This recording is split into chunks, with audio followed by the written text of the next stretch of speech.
شفیق الرحمان الوی، Islamic scholar. السلام علیکم ورحمۃ اللہ وبرکاتہ، نحمدہ ونصلی علی رسولہ الکریم، اما بعد فاعوذ باللہ السمیع العلیم من الشیطان الرجیم۔ قال النبی صلی اللہ علیہ وسلم: کلکم راع وکلکم مسئول عن رعیتہ۔ عزیز بھائیو، کچھ ہی دن پہلے بڑا ہی المناک حادثہ پیش آیا کہ یونان کے سمندر میں تقریباً 700 سے 800 لوگ ایک کشتی کے اندر سوار، اور پھر کشتی وہ حادثے کا شکار ہوئی اور یہ لوگ پانی کی نظر ہوئے۔ بڑی ہی افسوس کی بات ہے۔ ہم سب سے پہلے ان ڈوبنے والوں کے لواحقین سے تعزیت کا اظہار کرتے ہیں، اور اس کے بعد ہمیں یہ سوچنا ہے کہ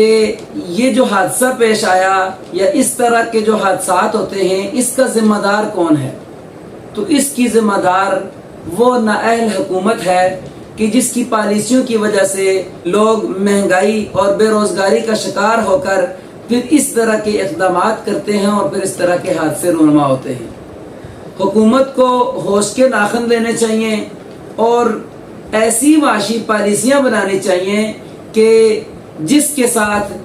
عوام کے لیے مہنگائی بھی کم ہو، بے روزگاری بھی ختم ہو، اور عوام سکھ کا سانس لے اور اپنے بیوی بچوں کا اور گھر والوں کا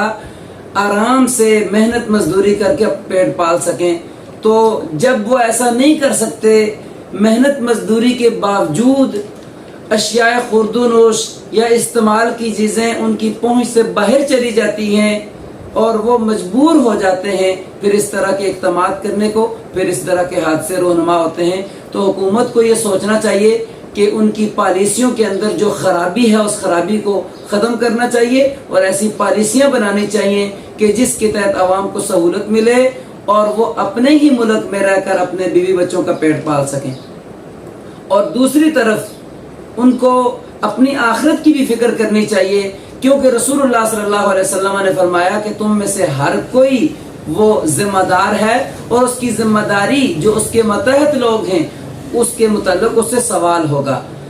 جس شخص کے پاس جتنی ذمہ داری ہے، وہ گھر کا سربراہ ہے یا پھر عورت اپنے گھر کی سربراہ ہے یا ملک کا سربراہ ہے، کسی علاقے کا سربراہ ہے، کسی جماعت گروہ کا سربراہ ہے، اس سے اس کی رعیت کے بارے میں، ماتحت لوگوں کے بارے میں سوال ہوگا۔ تو اس سوال کی بھی فکر کرنی چاہیے کہ اللہ کے ہاں ہمارے پاس کیا جواب ہوگا کہ جب ہمارے ماتحت لوگ ہماری غلط پالیسیوں کی وجہ سے، ہماری نااہلی کی وجہ سے وہ اس طرح کے حادثات کا اور نقصان کا شکار ہوں۔ تو حکمرانوں کو ایسی پالیسیاں اپنانی چاہیے، ایسی سوچ رکھنی چاہیے کہ جس سوچ والے حکمران وہ ہمیشہ یہ سوچتے تھے کہ اگر ہماری رعیت میں، ہماری سربراہی میں اور ہماری حکومت میں، ہماری ذمہ داری میں اگر کوئی جانور، اگر کوئی کتا بھی پیاسا یا بھوکا مر گیا تو ہم اللہ کے ہاں جواب دہ ہوں گے۔ تو یہاں پر تو بالکل ہی معاملہ اس کے الٹ ہے۔ حکمران جو نااہل ہیں، جن کو پالیسیاں بنانی نہیں آتی، حکومت چلانی نہیں آتی، ان کی پالیسیوں کی وجہ سے لوگ خودکشیاں بھی کر رہے ہیں، اس طرح کے حادثات بھی پیش آ رہے ہیں، اشیاء خوردونوش اور استعمال کی چیزیں عوام کی پہنچ سے بھی دور ہیں، اور وہ اپنا پیٹ بھرنے میں، اپنا اور اپنی اولاد کا مستقبل سنوارنے میں، اس کی فکر میں لگے ہوئے ہیں۔ اور رسول اللہ صلی اللہ علیہ وسلم کا ایک فرمان ہر ایک ذمہ دار کو جو کسی بھی چھوٹی یا بڑی ذمہ داری پر ہے، اس کو ذہن میں رکھنا چاہیے کہ اگر وہ اپنی رعیت کو، اپنے ماتحت لوگوں کو دھوکہ دیتا ہے، ان کے ساتھ فراڈ کرتا ہے، ان کی ضروریات کا خیال نہیں کرتا، ان کو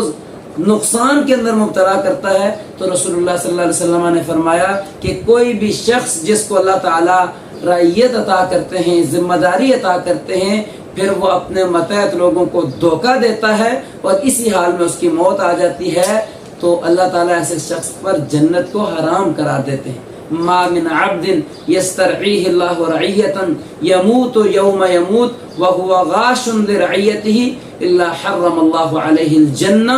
اللہ تعالیٰ ایسے شخص پر جنت کو حرام کر دیتے ہیں، ایسے ذمہ دار اور ایسے سربراہ پر۔ تو حکمرانوں کو ہوش کے ناخن لینے چاہیے، اور آئے روز جو اس طرح کی خودکشیوں کی صورت میں نقصان ہوتا ہے یا حادثات کی صورت میں اس طرح کے حادثے پیش آتے ہیں جو چند روز قبل پیش آیا، تو اس کے ذمہ دار یہ حکمران ہیں اور اللہ کے ہاں وہ اس کے جواب دہ ہیں۔ اللہ تعالیٰ سے دعا ہے کہ اللہ تعالیٰ ہمارے حکمرانوں کو ہدایت نصیب فرمائے، اللہ تعالیٰ ان کو ایسی معاشی پالیسیاں بنانے کی توفیق دے کہ جن پالیسیوں پر چل کر عوام کو سہولت ملے، عوام کو 2 وقت کی روٹی مل جائے۔ اللہ تعالیٰ ہمیں بھی اور ہمارے حکمرانوں کو بھی ہدایت نصیب فرمائے۔ السلام علیکم ورحمۃ اللہ وبرکاتہ۔